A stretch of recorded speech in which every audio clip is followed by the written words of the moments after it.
No vídeo de hoje, você vai conferir o resumo completo do primeiro capítulo de Paulo, o Apóstolo. Mas antes, convido você a se inscrever no canal, ativar o sininho e deixar o seu like. Muito obrigado e vamos prosseguir. A série começa com uma introdução ao contexto histórico, em um momento crucial. Roma, 64 anos depois de Cristo, devastada por um incêndio. Os moradores, que perderam tudo, sofrem sem saber o que fazer. Em meio ao caos, surge um homem encapuzado, confrontado por outro que o reconhece como um cristão. Sem dar ouvidos, o encapuzado continua seu caminho e, ao se virar, revela-se ser Paulo, anunciando o nome da série. Um clima de tensão se inicia quando Paulo entra correndo em uma casa para se esconder, percebendo a movimentação de soldados romanos. Lá, alguém está escrevendo uma carta, e muitos acreditam que seja Lucas. Com a visão embaçada, Paulo se preocupa com o andamento da escrita,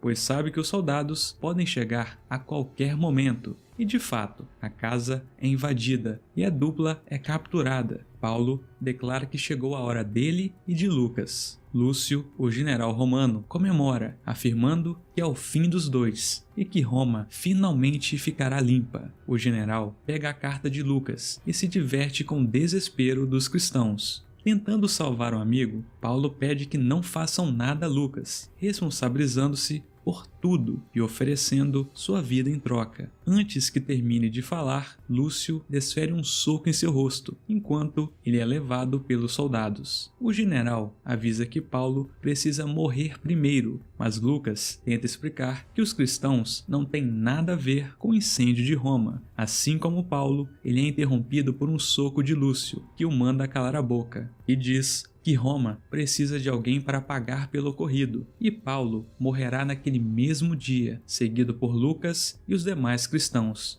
um a um. Ainda sem revelar o rosto de Lucas, ele é jogado numa prisão com outros cristãos. O general afirma que os cristãos deveriam ter saído de Roma antes e que não deviam ter brincado com os deuses romanos. Ousado, Lucas responde que os templos destruídos foram justamente dos deuses romanos. Mais uma vez, ele é golpeado por Lúcio, que retruca, afirmando que a essa hora Paulo já deve ter sido decapitado. Um burburinho começa entre os prisioneiros cristãos, que são logo repreendidos pelo general. Ele os manda calar a boca, pois morrerão em breve, mas sem misericórdia, já que não são cidadãos romanos. Apesar disso, para que fiquem tranquilos quanto à maneira de morrer, ele informa que o imperador gosta de inovar e descartou o uso da cruz, por ser ultrapassado. Rindo do desespero dos cristãos, Lúcio se retira com os soldados. Lucas, então, acalma todos, lembrando que Paulo sempre soube que esse dia chegaria, e que eles também. Eles precisam estar prontos para enfrentar e lembrar do que Deus fez na vida do próprio Paulo.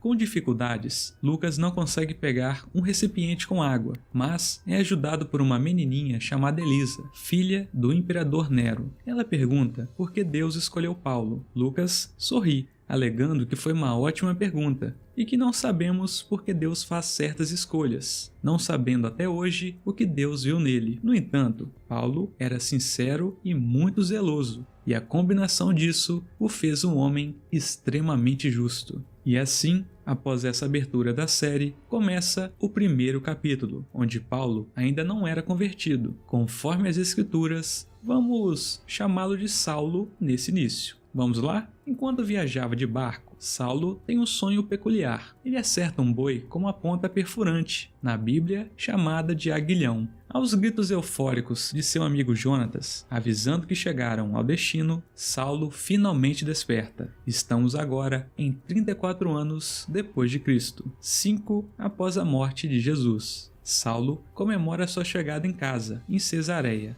Jonatas, sendo saduceu, preocupa-se em andar com Saulo, que é fariseu. Saulo responde que, apesar das crenças diferentes, servem ao mesmo Deus. E é isso que importa. Saulo aguardava seu futuro cunhado, Netaniel, para recebê-lo e levá-lo à sua hospedagem, mas ele envia o seu servo Gion, que o acolhe. Na época em que ele era chamado de Saulo, muitos sinais e prodígios estavam sendo realizados entre o povo, pelas mãos dos apóstolos. Vemos Pedro curando Estevão, que antes rastejava e agora caminha sem dificuldades. Isso chamou a atenção de Caifás, o sumo sacerdote, que, cheio de inveja, mandou prender os apóstolos na prisão pública. Naquela noite, um anjo do Senhor abriu as portas da prisão e os libertou. Conforme a instrução do anjo, eles foram ao templo logo pela manhã e começaram a ensinar. No entanto, o sumo sacerdote soube do ocorrido e mandou levá-los ao sinédrio. Por lá, Barnabé, Pedro e Tiago são interrogados sobre quem os libertou. Quando escutam que foi um anjo, todos riem e debocham, chamando-os de mentirosos, blasfemos e falsos pregadores. Caifás então surge, afirmando que estavam proibidos de ensinar em nome de Jesus, mas encheram Jerusalém com essa doutrina. Pedro responde que é mais importante obedecer a Deus do que aos homens. Ele declara que foi o mesmo Deus quem ressuscitou a quem eles mataram, pendurando-o em um madeiro. Essa fala gera mais risos, mas Barnabé complementa que Deus, com sua mão direita, exaltou Jesus a príncipe e salvador, a fim de conceder a Israel o arrependimento e a remissão dos pecados. Ele é logo rebatido, sendo questionado sobre quais pecados seriam esses, já que eles, os apóstolos, é que seriam os pecadores, por não saberem o que dizem. Por fim, Tiago afirma que foram testemunhas desses fatos, eles e o Espírito Santo, que Deus deu aos que lhe obedecem. Um tumulto se inicia e Caifás pede ordem. O sumo sacerdote alega que a única maneira de pôr um fim na rebeldia desses homens contra Deus e o templo é matá-los. A euforia toma conta do local, mas a alegria logo acaba quando Gamaliel se levanta e ordena que os soldados levem Barnabé, Pedro e Tiago para fora, pois precisam discutir antes de tomar qualquer decisão. Assim é feito, para a raiva de Caifás. Na cena seguinte, João atualiza Saulo e Jonatas dos últimos acontecimentos. Jonatas reclama que, além de voltar para Cesareia, uma cidade tosca, ainda tem que lidar com novas seitas, referindo-se aos cristãos. Saulo fica impressionado com os relatos de curas, fato que começou há pouco mais de 3 anos, período em que ele estava fora estudando, sem acompanhar de perto. Saulo fica ainda mais impressionado ao entender que a tal seita sugere que um homem crucificado seja o Messias. Ele considera isso um completo absurdo, pois o Messias não teria sido crucificado, chamando as pessoas que acreditam nisso de ignorantes em relação às Escrituras. Ele vê nisso mais um motivo para Jonatas ter um lugar no templo, podendo ser sumo sacerdote um dia e, quem sabe, fazer mais pelo seu povo. Jonatas pede calma, um passo de cada vez. Primeiramente, Caifás teria que ser rebaixado. Saulo diz saber muito bem disso, mas que ele aproveite esse privilégio quando chegar sua vez, pois se fosse ele, adoraria ter a responsabilidade de representar a Deus. Sem se animar muito, Jonatas diz que seria uma pressão viver assim, sem poder isso ou aquilo, duvidando que alguém quisesse estar em seu lugar. Quando Saulo pergunta o que o senhor Gamaliel pensa disso, voltamos justamente ao sinédrio, com Gamaliel falando aos homens israelitas, para que tenham cuidado com o que farão com os cristãos, pois não se brinca com Deus. Gamaliel diz a Caifás que não precisam sujar as mãos, o tempo mostrará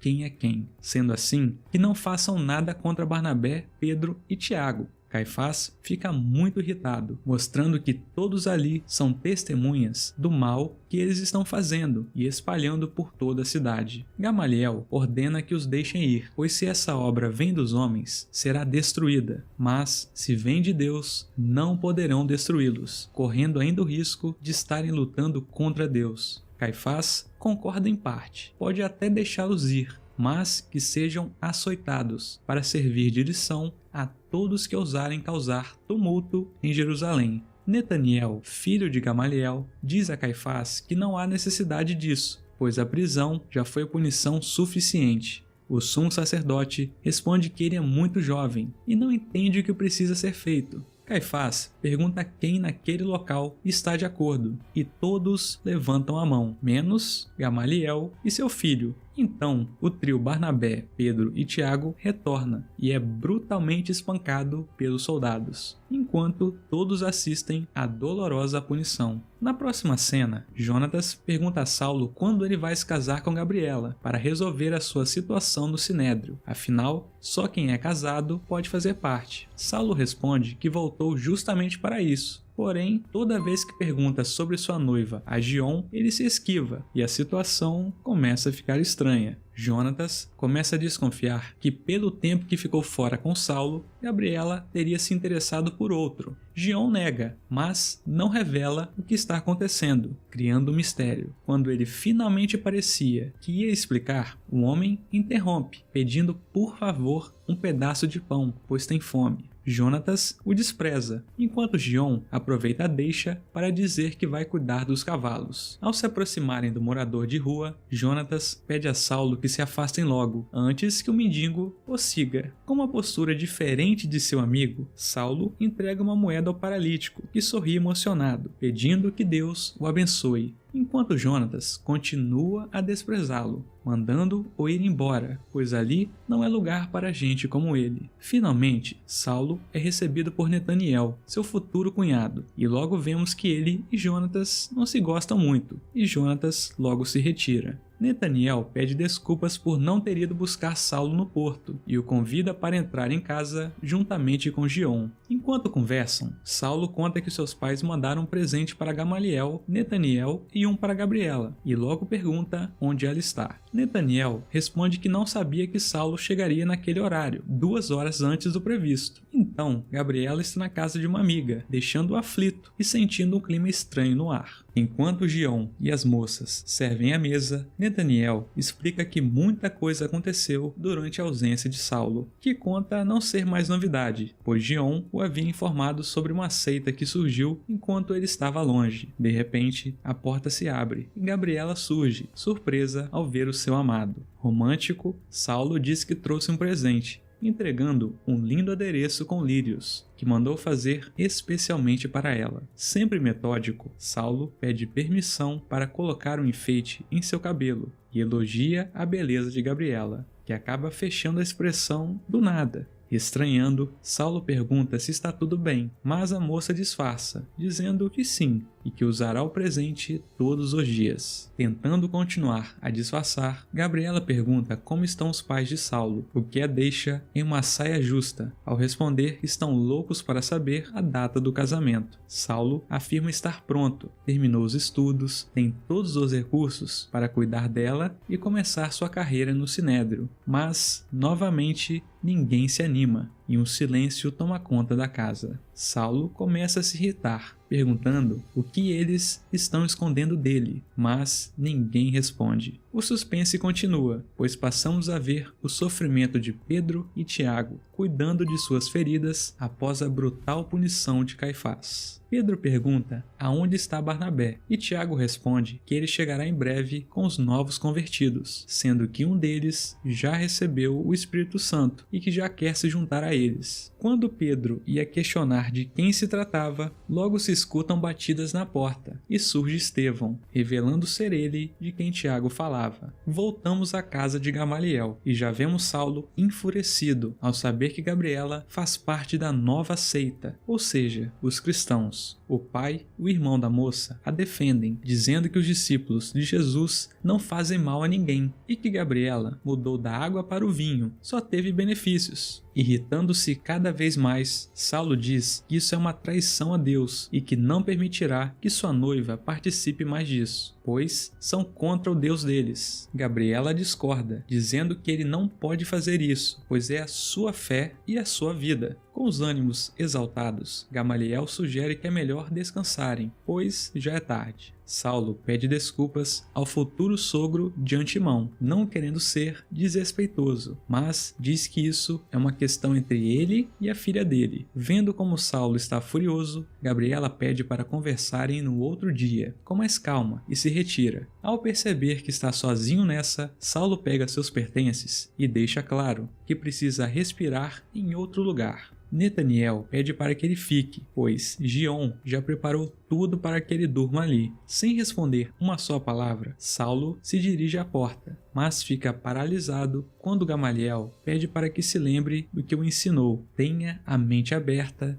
e ouça antes de julgar. O jovem alega que já ouviu o suficiente e se retira. Pela rua, Saulo encontra Caifás e a irmã de Jonatas. O sumo sacerdote comenta que não é o local nem o momento mais apropriado, mas precisa perguntar se ele já se sente pronto para fazer parte do sinédrio. Animado, Saulo confirma que sim. Caifás diz que ele será muito útil e já entra no assunto da tal seita. Saulo adianta que está ciente e que fará tudo a seu alcance para ajudar. Caifás lembra que o futuro sogro de Saulo, Gamaliel, parece não pensar da mesma forma, mas para a felicidade do sumo sacerdote, Saulo diz que tem suas próprias convicções. Então pede para que o rapaz passe amanhã no sinédrio, pois tem uma missão para ele. Jonatas surge para cumprimentar Caifás, depois de ter ficado 5 anos fora, mas não é muito bem recebido, ouvindo do sumo sacerdote, em tom de ironia, se ele deveria ter feito uma festa para recepcioná-lo. Sem graça ao ser desprezado, Jonatas muda o assunto, perguntando a Saulo por que ele não está na casa de Gamaliel, já que ele se hospedaria lá. Saulo diz que mudou de ideia e recebe de prontidão o convite de Caifás para ficar com eles, pois é muito bem-vindo. Saulo aceita meio tímido, mas aceita. Assim como no início do capítulo, Saulo sonha novamente com um boi e acorda bastante assustado. Ele se levanta, abre a janela e decide orar. No meio da oração, depara-se com Gabriela andando pelas ruas, em um horário não convencional, o que desperta sua curiosidade. Como um espião, Saulo vai atrás dela, tomando todo o cuidado para não ser visto. Era nada mais, nada menos que um encontro com os apóstolos para falarem de Jesus. Apenas quem realmente participava sabia o local e o horário da reunião. Enquanto todos cantavam alegremente, alguém bate à porta. Pedro vai até lá e recebe Saulo, que decide ver de perto o que ele até então chamava de seita. Pedro estranha a presença de Saulo e pergunta se é a primeira vez dele ali e como descobriu que iriam se reunir naquela casa. Direto e reto, Saulo responde que foi pela sua noiva. Ao ver que ele chegou, Gabriela fica em choque, já temendo o pior. De toda forma, a reunião segue, com Pedro comemorando o fato de Estevão ter se convertido e recebido o Espírito Santo. A raiva de Saulo aumenta cada vez mais conforme ouve o relato de Estevão, que afirma ter nascido de novo, que não se vê fazendo outra coisa a não ser servir ao Senhor. Pedro convoca Tiago e Barnabé para se aproximarem de cada um presente no encontro, colocarem as mãos sobre a pessoa e pedirem para que Deus abençoe. Você já deve imaginar que o clima esquentaria quando chegasse a vez de Saulo. E de fato, a situação fica tensa. O noivo de Gabriela diz que não precisa de nada disso, pois é um fariseu, para a surpresa de todos que passam a enxergá-lo como um infiltrado. Saulo então começa a se impor sobre Pedro, argumentando que se eles estivessem certos, não precisariam se esconder para falar de Deus. Desesperada com a atitude de Saulo, Gabriela pede perdão a Pedro, alegando que provavelmente foi seguida, não tendo culpa. Mesmo com Saulo descontando toda a sua raiva, Pedro não profere uma palavra para rebatê-lo e acaba sendo provocado, ao ser questionado se tem medo de debater. Com muita calma, Pedro responde que o Senhor Jesus os ensinou a não debater com os perseguidores. Saulo insiste, dizendo que tem toda a intenção de apresentar o que eles fazem ao sinédrio e chama Pedro de covarde. Afinal, se tem tanta convicção no que diz, por que não o convence? O apóstolo simplesmente afirma que Saulo não tem ouvidos para ouvir e não adiantaria. Fato este que irrita um noivo de Gabriela ainda mais, e começa a debochar de Pedro, ao descobrir que ele é um pescador que nunca estudou, não sabendo ler. E é nesse momento que Estevão toma a frente, afirmando que ele estudou, mas nada se compara ao quanto Pedro o tem ensinado. Estevão complementa que por mais que Saulo conheça a lei, não a compreende. E pior, que tem pena dele, porque já foi assim, ignorante. Isso foi o suficiente para a fúria de Saulo tomar conta do local, e ele só não agrediu Estevão porque foi contido, gerando um verdadeiro caos. Quando os ânimos se acalmam um pouco, Saulo cospe no chão e promete que irá denunciá-los, e caminha em direção à porta para deixar a casa. Tiago então pergunta a Gabriela se é com esse homem que ela pretende se casar. Saulo, que já estava indo embora, volta imediatamente e manda Tiago repetir o que acabou de falar, terminando assim o primeiro capítulo de Paulo, o Apóstolo. Se você gostou, deixe seu like e se inscreva no canal. Participe comentando abaixo sua opinião sobre essa estreia. Eu vou ficando por aqui. Muito obrigado pela sua presença, pela sua companhia. Até a próxima. Valeu!